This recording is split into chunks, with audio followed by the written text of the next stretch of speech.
Je m'appelle Manuel Gogos et je suis journaliste. Il y a 1 an, j'ai perdu mon père. Il m'a légué cette montre. Mon père avait quitté la Grèce en 1960 pour venir chercher du travail en Allemagne. Mes parents se sont rencontrés grâce à l'immigration. Je suis à la fois allemand et grec. Cette double identité contrarie beaucoup certaines personnes qui rêvent de peuples purs d'un point de vue ethnique. Pendant 2 semaines, je vais sillonner 3 pays d'Europe pour rencontrer les membres de la mouvance identitaire issue de la nouvelle droite et leurs pères spirituels.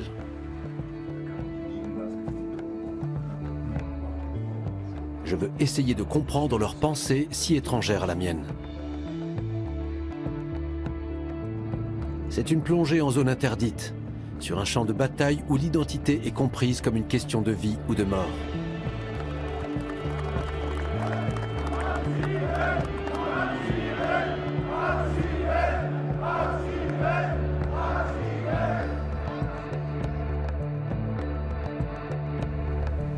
Nous sommes la génération de la fracture ethnique, de la faillite totale du vivre ensemble, du métissage imposé.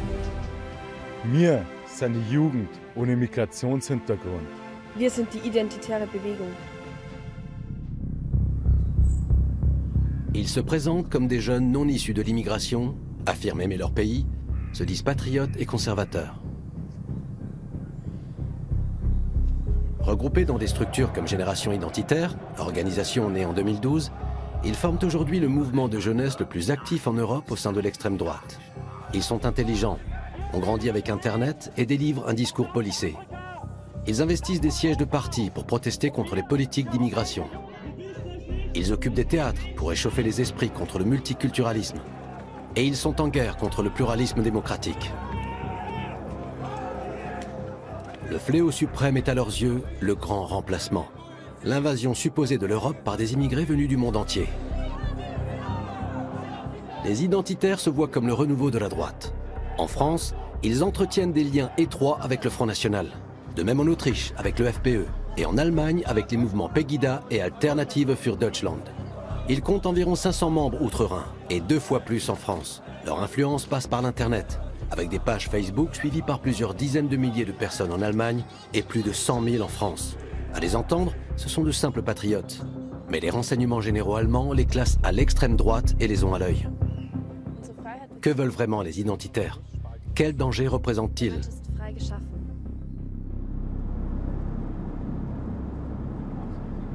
Accompagné du réalisateur Jakob Kneser, j'entreprends une expédition de terrain à la rencontre des nouvelles droites européennes. Nous voulons comprendre les motivations de ces identitaires que nous connaissons mal et qui nous laissent perplexes. Pourquoi ce rejet du mélange des cultures? Et quelle est cette identité qu'ils entendent protéger? Première étape, Berlin. Les identitaires allemands y ont organisé leur plus grand coup d'éclat médiatique fin août 2016 en escaladant la porte de Brandebourg. Une opération réalisée avec une simple échelle. Une fois au-dessus des toits de la capitale, ils ont déployé une banderole contre l'immigration et pour la fermeture des frontières. Robert Tim était de la partie. On a installé l'échelle ici. Il y a une ouverture là-haut. On dirait que ça a été fait pour. Ah oui, il y a un jour? C'est ça, c'était idéal. L'échelle ne risquait pas de glisser. Au premier abord, Robert Tim a tout d'un hipster berlinois. On l'imaginerait bien faire partie des jeunes militants de Greenpeace. Il y a quelques années d'ailleurs, l'ONG avait également occupé la porte de Brandebourg. Sauf que les identitaires ne militent pas pour la préservation de l'environnement. Ils appellent à la protection de la patrie, à une reconquête. Mais que veulent-ils reconquérir? On a déjà perdu une partie de l'espace public en Allemagne. Regardez, dans la Ruhr, il y a des polices de la charia qui patrouillent dans les rues. Dans certaines villes, la police doit augmenter ses effectifs pour assurer le maintien de l'ordre. On peut donc dire qu'une partie de l'espace public ne nous appartient plus. Il s'agit de le reconquérir. Mais qui désigne ce « nous » dont parle le jeune homme? Qui en fait partie? Qui en est exclu? Moi, par exemple?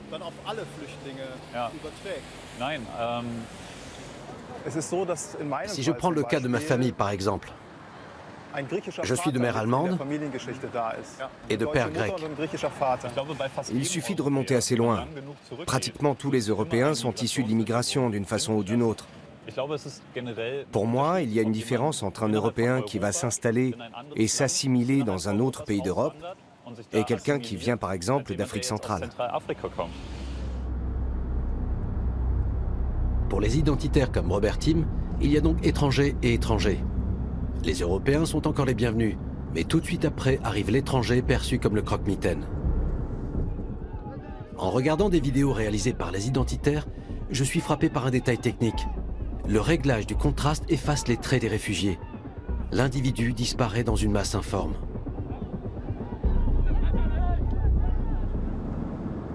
Les identitaires sont en effet des pros de la communication. Pour séduire, ils ont recours à des images chocs, mais aussi à de la musique. Nous sommes en route pour Cottbus, à une centaine de kilomètres de Berlin. C'est la ville d'origine du rappeur Discipline, vedette du milieu identitaire avec son album Volksmusik.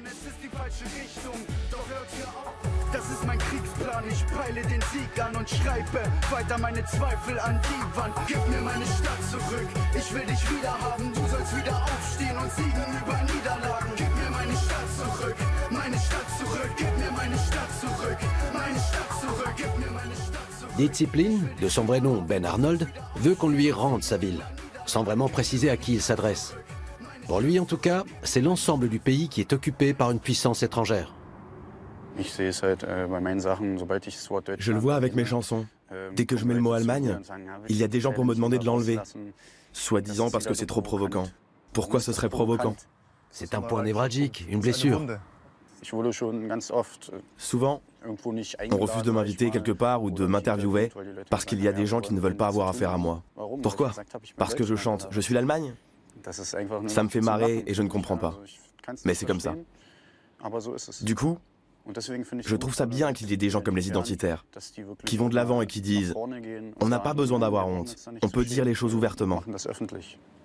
Ich bin Repräsentant dieser Jugend, wir sehen nach vorn, wir wollen nie wieder Blut. Ich bin Deutschland, scheiß auf dein Hakenkreuz, ich bin die Jugend von heute, es ist Schwarz-Rot-Gold. Ich bin ein Abbild von dem, was wir sind, Schwarz-Rot-Gold. Die Flaggen wehen im Wind, ich bin Deutschland. En réponse à la question de l'identité, Ben affirme « Je suis l'Allemagne » et fait de son pays une sorte de club exclusif. Mais qui est censé filtrer les entrées? Les gens qui ne sont pas d'accord doivent pouvoir s'exprimer. Il y en a dans toute l'Europe. Ils ne sont pas idiots. À Cologne ou à Berlin, les habitants ont grandi avec la diversité. Ça ne les dérange pas et ils se sentent bien comme ça. Mais pour les anciens Allemands de l'Est, par exemple, c'est compliqué parce que c'est nouveau pour eux.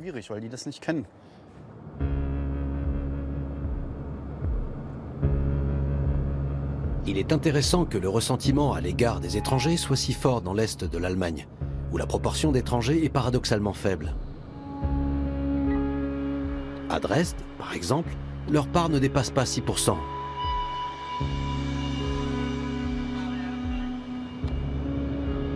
C'est d'ailleurs notre prochaine destination.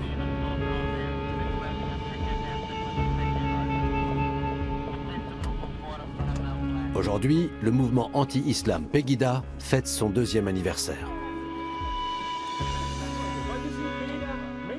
Nous nous mêlons à ces manifestants qui disent se sentir étrangers dans leur propre pays. Les banderoles et les slogans identitaires sont très présents dans cette réunion d'extrême droite.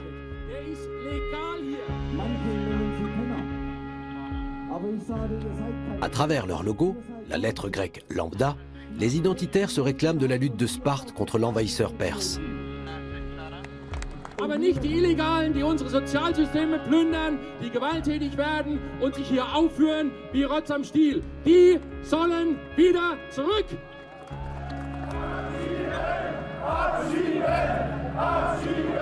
Deux acteurs importants du mouvement sont présents à ce rassemblement.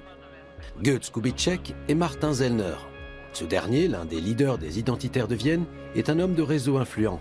À la tribune, il se présente comme un rebelle en lutte contre une supposée dictature de la pensée. Und weil ich in diesem System nicht mehr leben will, weil ich angstfrei und offen meine Meinung sagen will und weil ich dieses Recht für alle Deutschen, alle Österreicher und Europäer auch erkämpfen will, ballt sich diese Hand in mir zur Faust und ich sage diesen Leuten, Widerstand, bis wir Meinungsfreiheit in diesem Land haben. Widerstand! Widerstand! Widerstand! Widerstand!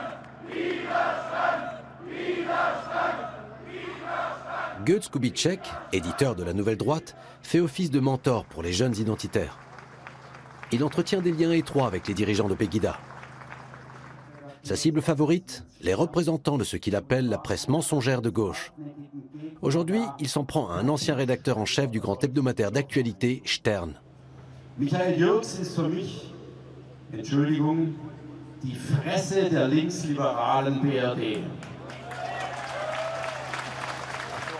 Michael Jürgs ist der miese Schütze aus dem Hinterhalt, ein Schmierfink, ein Nachkriegsgewinnler, ein Verächter des kleinen Mannes, ein selbstgefälliger, dicklicher Nichtsnutz, ein Typ, der aus seinen Schweinsäuglein blinzelt, der seinen Landsleuten nichts gönnt. Après ce discours, les identitaires prennent la pause, drapeau à la main, pour une photo souvenir. Nous repérons dans le groupe Robert Tim, qui adresse son message de soutien à Pegida au mégaphone. Wo wir sind, hat das Land der unbegrenzten Zumutbarkeiten ihre Grenze.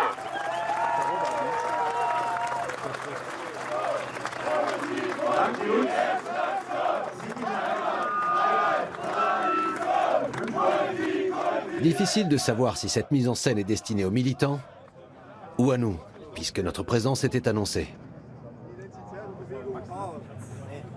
Ça veut dire quoi, stop au grand remplacement? Quel remplacement? Vous ne voulez pas me le dire? Faites pas le malin, la caméra est allumée. C'est quand même votre slogan. Vous devez avoir quelque chose à en dire. Vous pouvez poser la question au service de com. Vous ne voulez pas parler. Vous laissez quelqu'un d'autre le faire. On a un service de com. Des professionnels, quoi. C'est à ça qu'ils servent. Ok. Pour la voix du peuple, on repassera.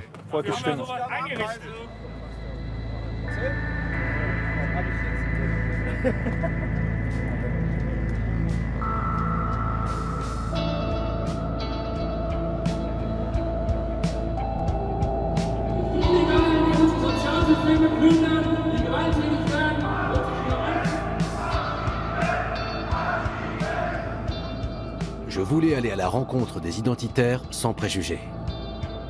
Mais leurs propos m'ont révolté. C'est un vrai poison qu'ils distillent dans l'auditoire. Eux qui accusent volontiers leurs ennemis de prêcher la haine, ne font-ils pas la même chose?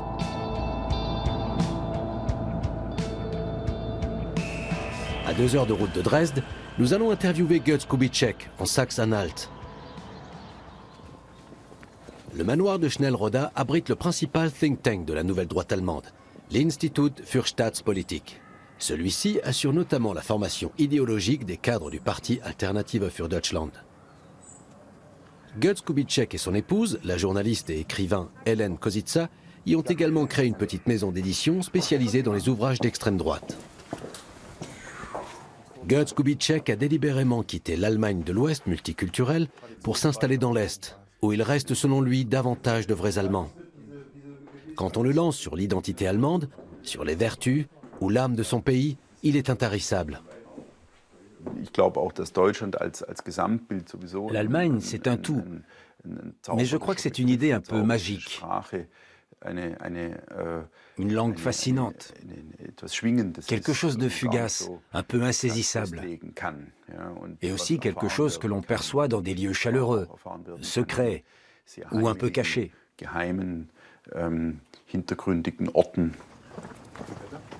L'homme affiche l'image d'un authentique agriculteur bio. Nous l'accompagnons dans la cave où il descend régulièrement pour inspecter ses pommes de terre. L'Allemand et ses pommes de terre. Une affaire sérieuse. Les voilà. C'est ça. Ce sont des cornes de Bamberg. Elles sont comment? Assez fermes, avec un petit goût de noisette. Elles sont vraiment délicieuses. Tous les 15 jours environ, Il faut vérifier qu'il n'y en a pas une qui pourrit ou qu'il n'y a pas de bestiole. À chaque pomme de terre son identité, c'est ça? Oui, disons que chacune a un goût particulier. Celles-ci savent qu'elles ne sont pas comme les autres là-bas. Pour la mouvance identitaire, Götz Kubitschek est une sorte de père spirituel. Vous fondez beaucoup d'espoir sur cette jeunesse? Oui, comme d'autres pierres de l'édifice, le mouvement identitaire est porteur d'espoir à mes yeux. Pour défendre l'Occident, pour sauver ce qui nous appartient, il ne suffit plus d'infléchir le cap. Il faut un virage à 180 degrés. Une révolte en bonne et due forme.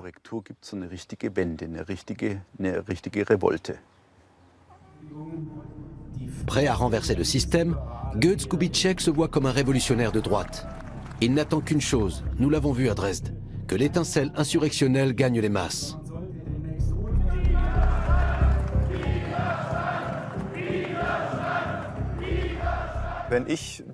Dans ce rassemblement, entre les discours et les réactions de la foule, j'ai ressenti beaucoup d'incitation à la haine. On ne vit pas dans le monde des bisounours. Cette évolution est inévitable. Il y a une polarisation. Certains phénomènes qui nous semblent aberrants ont tendance à s'accentuer. On n'en sortira pas sans douleur, et c'est très malheureux que l'attention se focalise sur les migrants, qui sont facilement identifiables par les citoyens. Mais c'est comme ça. Cette légère marque de compassion n'est guère convaincante. Götz Kubitschek me fait l'effet d'un général attaqué, engagé dans une guerre à mort. Et quand il s'agit de défendre sa propre identité, tous les moyens sont bons. Vous dites que les villes d'Allemagne de l'Ouest sont envahies, qu'on les a perdues. Mais qui les a envahies? Qui les a prises? Tous ces étrangers. Bien souvent, ce ne sont plus des villes allemandes. Regardez la composition de la population dans le centre d'Offenbach, près de Francfort, par exemple. On parle de villes dont le visage n'a plus rien d'allemand. Ces gens sont en passe d'imposer leurs mœurs, leurs pratiques religieuses, leur vision de l'homme, de la femme et de la société, avec un manque de respect typique des envahisseurs triomphants.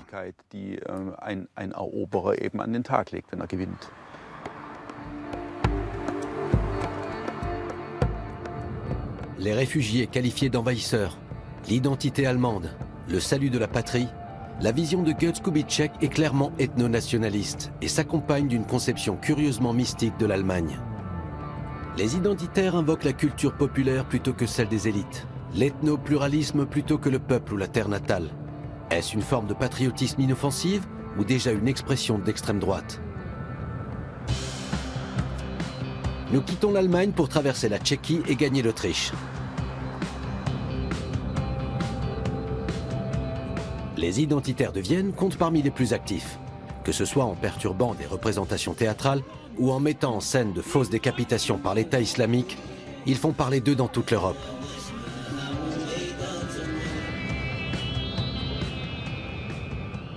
Le sociologue Armin Nassei nous accompagne dans notre exploration de la société autrichienne. Le 15e arrondissement de Vienne est surnommé la Petite Istanbul, l'endroit idéal pour parler construction identitaire. Armin Nassei, fils d'une mère allemande et d'un père iranien, se sent comme moi très concerné par cette question dans un contexte pluriculturel. Affirmer son identité, cela consiste à vouloir se définir par un récit simpliste, alors que la vérité est beaucoup plus complexe. Par exemple, si je veux expliquer mon identité, je ne vais pas vous raconter tous les aspects de ma vie, je vais vous en donner une version simplifiée. Je vais peut-être vous dire quel est mon métier, quels sont mes centres d'intérêt, comment je m'appelle. Autrement dit, la façon dont on présente son identité est toujours très schématique par rapport à la réalité. Vous pensez qu'on traverse une sorte de crise identitaire générale? Non, je ne crois pas. S'il y a une crise, elle réside dans le fait qu'on n'est plus capable d'avoir un discours intelligent sur notre société. C'est pour ça qu'on se rabat sur la vieille rengaine de l'identité. Selon moi, c'est une forme de repli très lâche face aux vrais problèmes du monde. Les identitaires voudraient nous convaincre que tous les ennuis de la planète seraient résolus si on vivait dans une plus grande homogénéité culturelle et ethnique. Manifestement, ce n'est pas le cas. Les vrais problèmes du monde nous reviennent à l'esprit devant ce stand de falafel, où nous croisons un groupe de réfugiés syriens.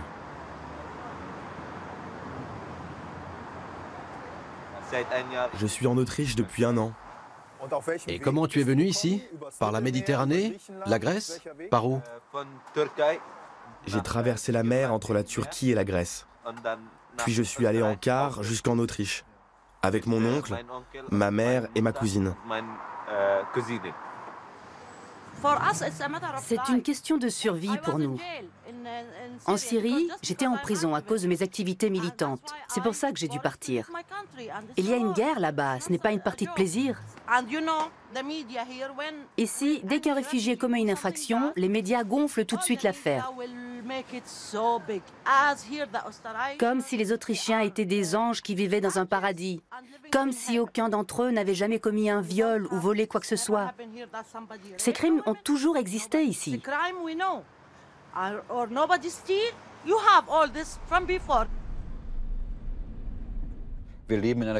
Nous vivons dans une société très pluraliste. À notre époque, la figure du migrant, avec sa couleur de peau plus sombre et sa langue différente, fait office de repoussoir, car l'identité passe toujours par la différence. Pour définir ce que nous avons en commun, nous devons dans le même temps dire ce que nous ne sommes pas. Or, dans un monde complexe, c'est très difficile à formuler. La figure du migrant est une aubaine, pourrait-on dire.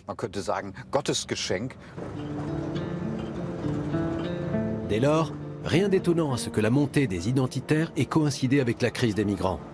En ces temps troublés, l'étranger tombe à pic pour faire ressortir notre propre identité et pour servir de bouc émissaire. Ce soir-là, nous découvrons comment s'exprime l'incertitude ambiante chez Madame Tout-le-Monde. En l'occurrence, la patronne et la serveuse de ce restaurant traditionnel.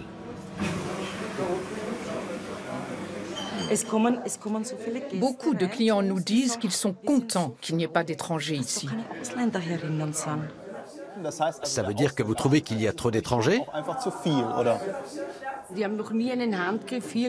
Ils n'ont jamais travaillé dans ce pays et ils vivent aux frais de la princesse. On leur donne des cartes de transport, des téléphones portables, des bons pour s'habiller ou se meubler, des aides sociales. Ils connaissent des administrations dont on n'a jamais entendu parler. Ça vous énerve?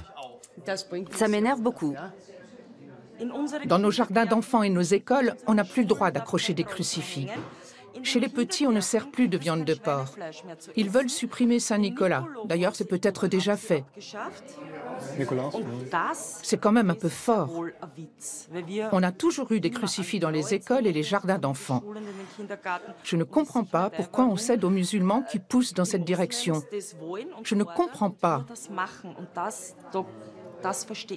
Nos enfants sont chrétiens, c'est normal qu'il y ait des crucifix. Ils mangent de la viande de porc, c'est normal qu'on leur en serve.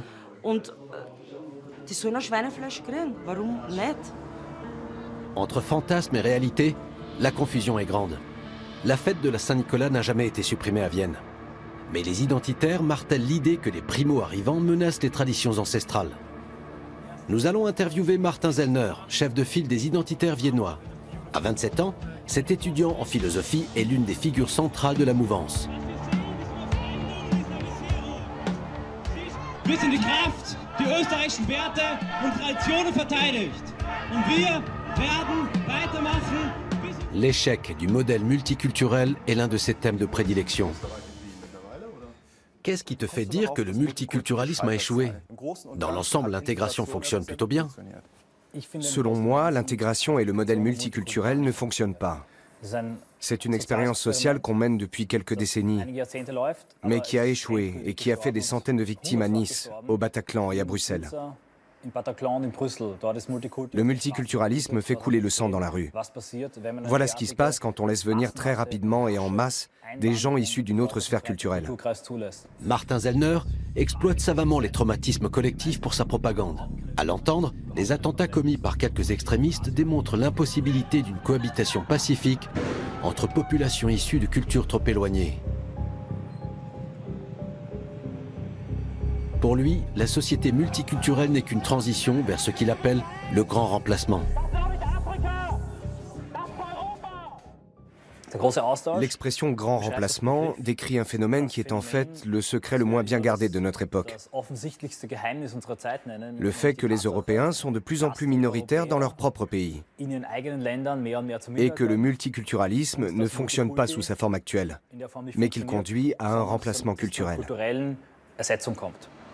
Pour les identitaires, ce supposé grand remplacement des Européens est un concept phare.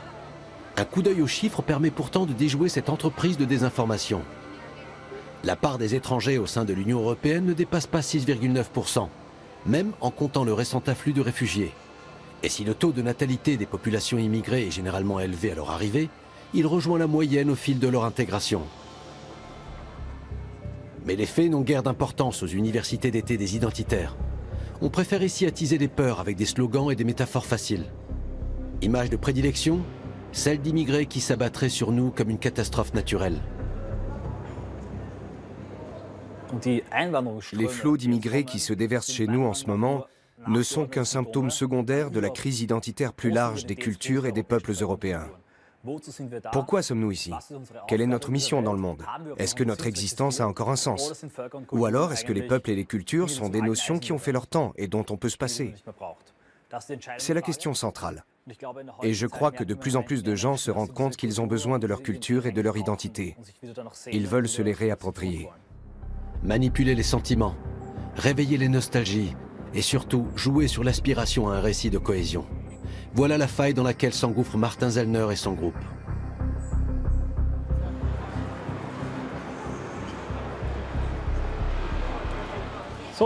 Vous venez? Rassemblement. Un paquet pour chacun.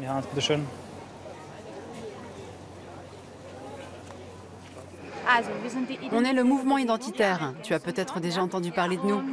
On fait campagne contre les mensonges sur l'intégration et contre l'islamisation de l'Europe. Vous êtes contre? L'islamisation, pas l'islam.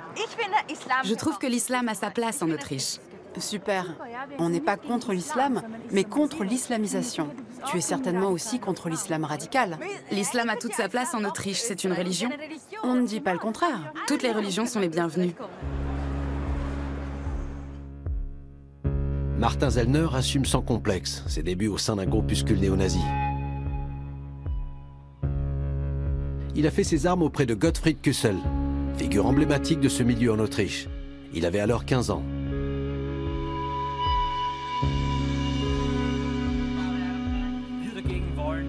Le jeune homme prétend aujourd'hui avoir rompu avec ce passé. Et il va plus loin. À en croire ses propos, le mouvement identitaire serait même un rempart contre l'extrême droite.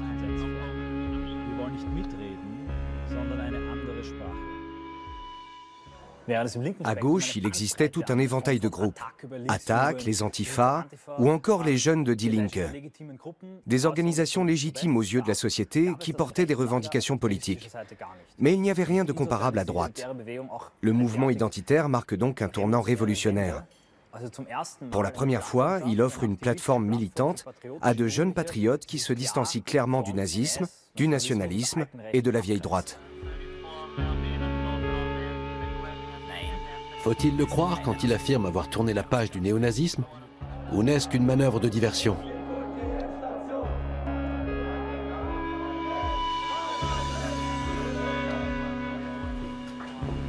À la fondation des archives de la résistance autrichienne, j'ai rendez-vous avec Andreas Peham. Il travaille avec d'anciens militants qui ont quitté l'extrême droite. Sellner prétend qu'il a coupé les ponts avec les milieux d'extrême droite et qu'il veut construire une sorte de troisième voie avec les identitaires. Vous contestez cette affirmation? Oui, complètement. Ses actions politiques, mais aussi les activités et le discours des identitaires sont d'extrême droite, sans aucun doute. En revanche, Sellner n'est plus un néo-nazi avéré. Les mesures répressives menées contre les milieux néo-nazis ont conduit une partie de ses membres, et notamment l'entourage de Martin Sellner, à rétrograder d'un cran, au moins en apparence. Ils ne parlent plus d'extinction de la race, mais de grand remplacement. Ils ne sont plus obsédés par l'Holocauste, les frontières litigieuses ou la confrontation avec le passé. Ils se focalisent sur le sauvetage de l'Europe. Chacun sait que les identitaires sont sous surveillance, parce que les renseignements généraux les classent parmi les groupes d'extrême droite. Ils rejettent la démocratie partisane libérale qu'ils veulent remplacer par ce qu'ils appellent une démocratie identitaire ou organique. Avec quelles conséquences? Une épuration ethnique? C'est mon analyse, oui. La séparation, l'apartheid mondial, c'est le sens de cet ethnopluralisme dont se réclament les identitaires. Un apartheid mondial, une séparation stricte des ethnies sur l'ensemble de la planète. Ce serait donc cela le monde idéal des identitaires? Leur définition d'eux-mêmes comme ethnopluralistes fleure bon la tolérance au premier abord. Mais ils recouvrent en réalité une ségrégation des populations en fonction de l'origine et de l'ascendance. Quelles sont les méthodes envisagées pour défendre la pureté ethnique? La violence comme arme politique, Julian Bruns et Natascha Strobel en ont fait les frais. Peu de temps après la publication de leur ouvrage sur le mouvement identitaire, on a tiré à plusieurs reprises sur les fenêtres de leur cuisine.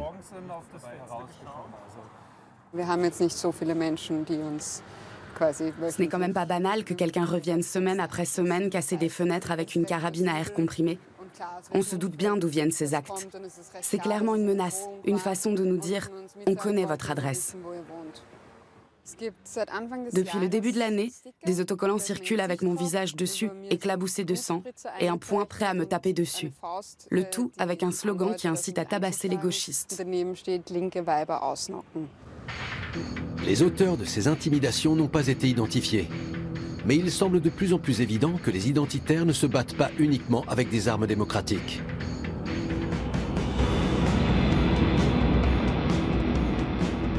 Direction la France à présent, où le mouvement Génération Identitaire est né en 2012. La France paie le prix des manquements de sa politique d'intégration, comme en témoignent ces banlieues qui s'embrasent régulièrement. Et depuis les attentats de Paris et de Nice, les tensions culturelles s'expriment au grand jour.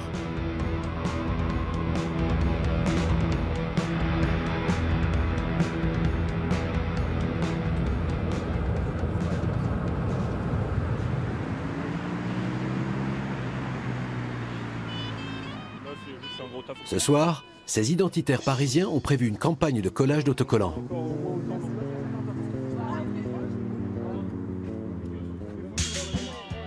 À la nuit tombée, les militants se déploient dans les rues de Paris pour disséminer leur message anti-islam.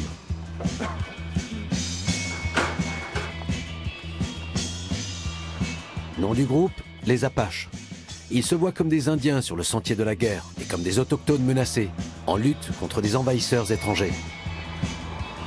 Les identitaires actifs seraient environ 1 millier en France.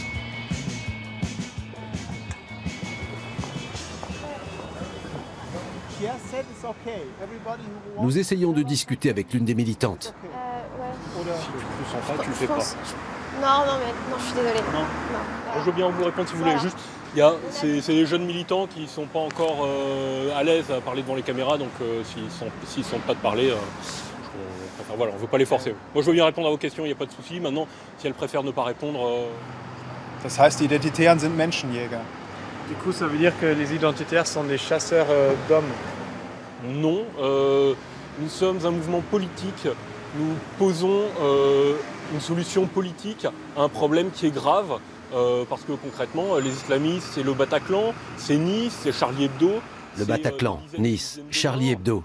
Ici aussi, les militants exploitent le souvenir des attentats et servent les mêmes éléments de langage sur les dangers de l'islam pour la société, qu'ils martèlent comme des mantras pour les faire entrer dans les consciences. Nous posons une solution politique qui devrait être portée par les pouvoirs publics. L'instigateur de l'opération de ce soir est Pierre Larty, figure clé de la mouvance identitaire en France, membre de la première heure de Génération Identitaire.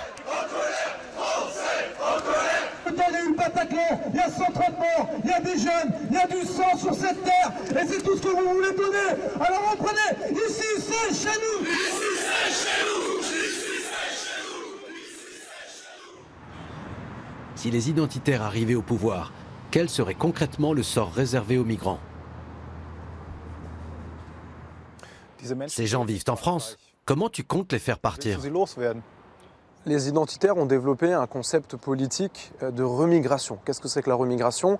C'est le développement de politiques de retour dans leur pays d'origine pour les immigrés et leurs descendants. Nous, on part de ce principe-là, les immigrés ne sont pas heureux ou ne sont pas libres de vivre chez nous. Et du coup, on souhaite encourager leur retour au pays dans des conditions dignes, dans des conditions acceptables et qui, pour nous, tant pour eux également, nous semble être facteur de stabilité, facteur de paix, facteur de développement. L'extrême droite d'aujourd'hui préfère donc parler de remigration plutôt que d'expulsion. Mais les identitaires ne veulent pas seulement renvoyer dans leur pays les réfugiés qui arrivent à Calais. Leur projet s'applique aussi aux enfants de couples binationaux et aux descendants de migrants. Bref, à des Français de longue date. Seuls pourraient rester ceux qui sont de souche européenne, et peu importe leur passeport. Il semble difficile de mettre en œuvre ce programme sans violence. Pourtant, Pierre Larty affirme vouloir éviter toute situation de guerre civile. Les services de la police française a déclaré tout récemment qu'il suffisait d'un ou deux attentats supplémentaires pour voir la France sombrer dans la guerre civile. Notre action politique, elle est pour éviter justement cela, pour éviter que la France soit dans un bain de sang. Cette lutte pour notre identité, c'est une reconquête, c'est une reconquista, une nouvelle reconquista, comme on en a déjà eu en Europe et comme on les a déjà gagnés. Si on met tous nos efforts, on la gagnera une nouvelle fois, cette reconquête. Malgré ces belles paroles, il me semble clair que les identitaires font tout pour accentuer les divisions au sein de la société. Le bloc identitaire et ses opposants s'affrontent parfois violemment dans des combats de rue.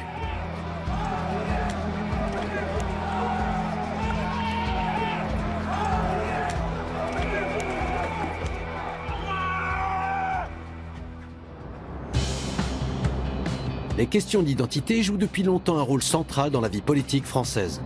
Une crise qui permet au Front National et au mouvement identitaire de prospérer.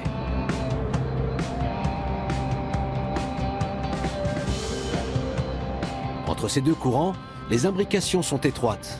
Nous partons à Lyon pour rencontrer Damien Rieu.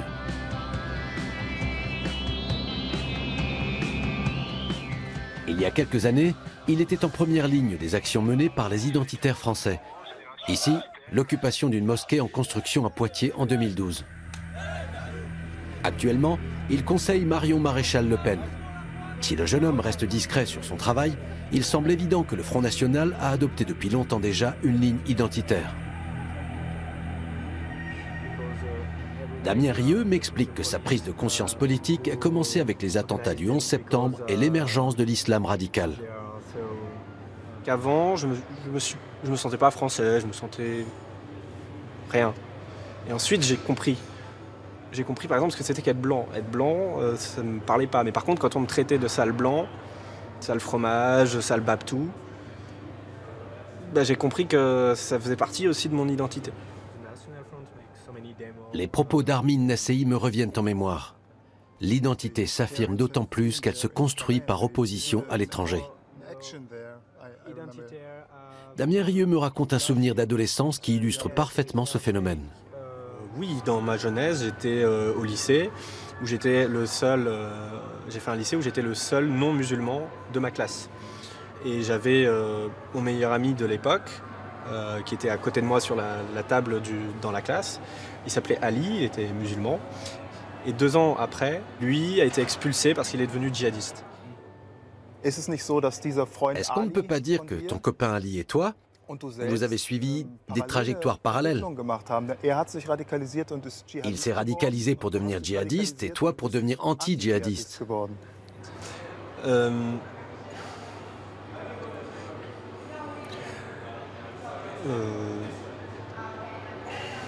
je peux répondre à ça? Je ne pense pas, je me suis pas radicalisé, je suis patriote. Être patriote, c'est pas être radical, c'est défendre son pays, défendre l'identité de son pays, défendre la liberté de son peuple. Pour l'extrême droite, le problème vient toujours des autres. Même en matière de racisme, Damien Rieu renverse le problème et se pose en victime d'un racisme anti-blanc. Et bien sûr, il tient aussi le grand remplacement des Français de souche pour une réalité.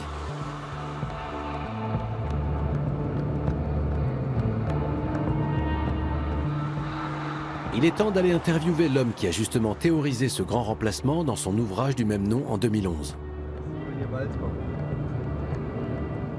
Renaud Camus vit dans un château gersois du XIVe siècle. Je suis accompagné par Dominique, notre interprète.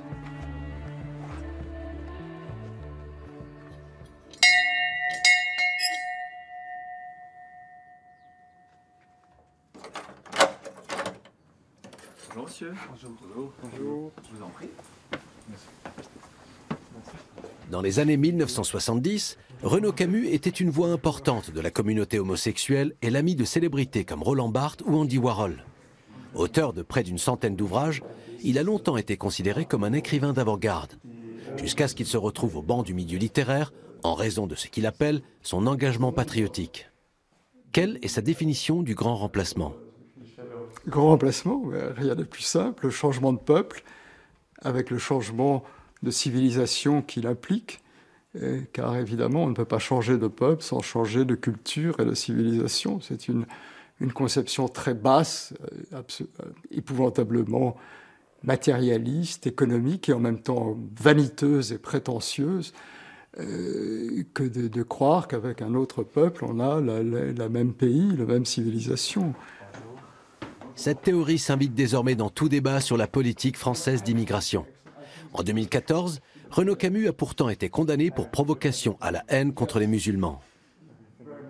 Une civilisation n'a aucune chance de survie si elle pose que d'autres civilisations, d'autres cultures sont ses égales sur son territoire. Il faut à une civilisation un espace, un territoire, une terre.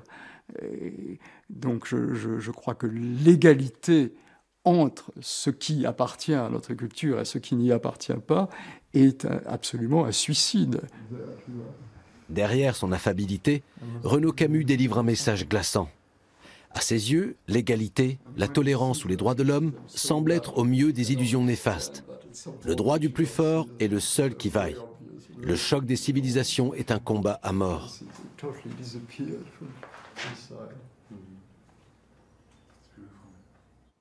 Vous qualifiez les immigrés de colonisateurs. Vous les voyez donc comme des envahisseurs ? Ils sont beaucoup plus des colonisateurs. La France et l'Europe, d'ailleurs, est beaucoup plus colonisée qu'elle n'a elle-même colonisé. Le sens, la colonisation implique un déplacement de peuple. Par exemple, la France, dans son empire qu'on appelle colonial, il y a eu peu de déplacements de peuple. Il est ahurissant de voir comment Renaud Camus réécrit l'histoire et fait de la France une victime. Elle qui a été l'une des plus importantes puissances coloniales des temps modernes.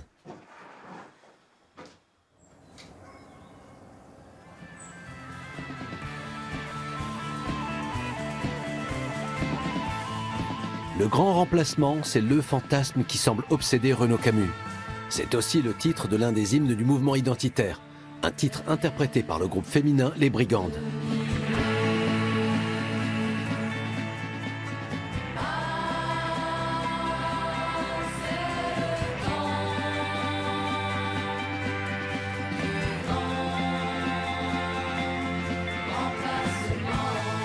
Les Brigandes se produisent toujours masquées. Selon elles, parce qu'elles tiennent un discours que la société française ne veut pas entendre. Elles prétendent briser les tabous, se voient comme des guerrières de l'ombre. Ce n'est qu'au terme de longues négociations qu'elles acceptent de nous rencontrer.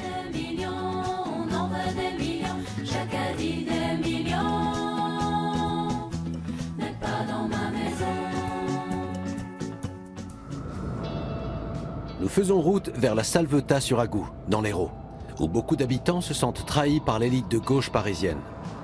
Le Front National a recueilli 36% des voix aux élections départementales de 2015.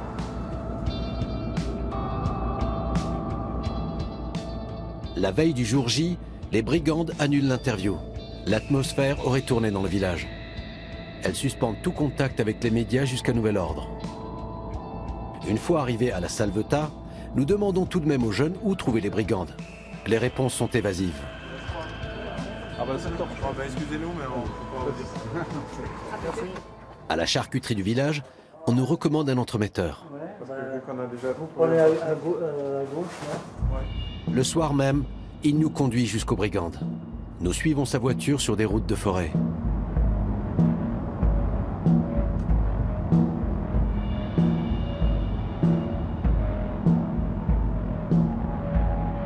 Nous voici à destination. Dans cette maison isolée, nous attendent Marianne, la chanteuse principale des brigandes, et un homme dont nous n'avons pas encore entendu parler, Joël Labruyère.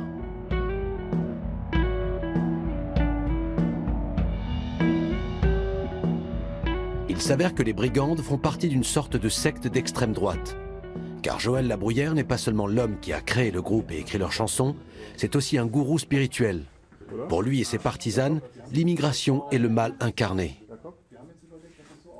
On est extrêmement inquiète de voir tous ces hommes qui débarquent en France, soi-disant en tant que réfugiés politiques, alors qu'en réalité ce sont que des hommes qui viennent pas forcément du tout de pays en guerre et qui sont là pour profiter des avantages sociaux de la France et qui vont se retrouver dans des tout petits villages en surnombre, sans activité, sans rien à faire d'autre que d'aller emmerder les bonnes femmes qui sont là en fait.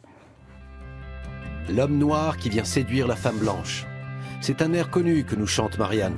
Alors quand Dionysos m'a tiré hors de la fosse. Puis Joël Labruyère prend le ton de la confidence. Des puissances secrètes agiraient dans l'ombre pour influencer notre destin. On pense que les migrants qui viennent actuellement, c'est le début d'une très très grande migration, avec une volonté politique de mélanger absolument les cultures. Les émigrés sont envoyés par des forces supérieures à elles. Les États-Unis d'Amérique envoient les émigrés. Le Vatican, pour des raisons très spéciales, envoie les immigrés. Par exemple, les jésuites organisent l'immigration par l'Italie. Les jésuites organisent, on connaît. L'Amérique, surtout, est derrière cette histoire d'islamisation, pour affaiblir l'Europe. Joël Labruyère estime faire partie des initiés qui connaissent l'envers du décor de l'histoire officielle. Je lui demande qui pilote cette soi-disant conspiration contre l'Europe. Le diable. Satan. Le diable, c'est un ensemble de forces politiques, religieuses, idéologiques, qui font qu'on est soumis à adopter un mode de vie dont on ne veut pas. C'est une manipulation politique pour instaurer en France et en Europe, je pense, une situation de chaos ou d'affaiblissement de la culture ancienne, traditionnelle, pour que l'Amérique puisse contrôler les choses de manière totale. Le grand remplacement. Complot satanique orchestré par les États-Unis. On nage en pleine théorie du complot. Beaucoup de nos contemporains se construisent aujourd'hui une vision du monde fantasmée qui repose sur une paranoïa comparable. Le discours sur le grand remplacement rencontre d'ailleurs un succès croissant dans les milieux conservateurs français.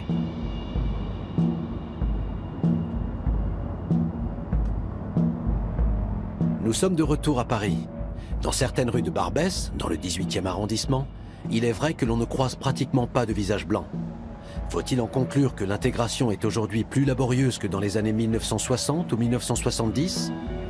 Est-ce une illusion de voir le modèle multiculturel comme un succès ? Y a-t-il un fond de vérité dans la thèse du grand remplacement ?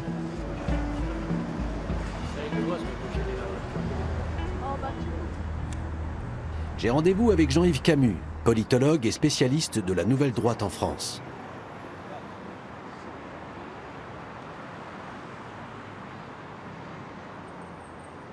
Je lui demande si les quartiers comme Barbès ne prouvent pas l'échec de l'intégration.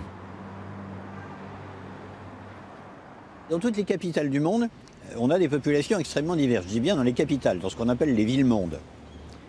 Dans toutes les capitales du monde, il y a des quartiers qui sont à dominante ethnique. Voilà, vous avez dans toutes les villes américaines, vous avez des Chinatown, vous avez des quartiers italiens, des quartiers portoricains. Il y a déjà une tendance... Jean-Yves Camus relativise aussi la menace d'une invasion islamique en France. Les études les plus récentes montrent qu'il y a sans doute en France entre 5 et 6 millions de musulmans. Voilà. Ça fait, allez, un petit peu moins de 10% de la population. Il y a un jeu assez subtil entre les islamistes d'un côté et l'extrême droite de l'autre.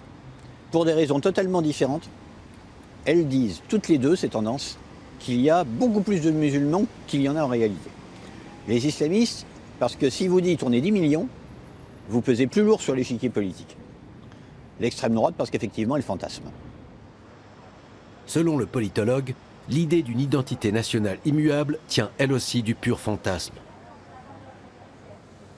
L'identité existe, mais c'est un objet en mutation perpétuelle. Il n'y a pas d'identité qui soit immuable à travers le temps. Il n'y a pas de peuple qui ait une composition identitaire ou ethnique semblable aujourd'hui à ce qu'elle était il y a 50 ans et encore bien davantage il y a quelques siècles. Donc on parle de quelque chose qui est de l'ordre du mythe quand on parle de l'identité. Et pour les identitaires, c'est au contraire une réalité tangible. Notre périple touche à sa fin. Nous vivons une époque passionnante, où la politique peine à suivre le rythme des bouleversements de la société, dans un monde qui a peur de sa propre complexité. Les identitaires mettent habilement à profit la profonde crise que traverse l'Europe, et prétendent être eux-mêmes la solution au problème.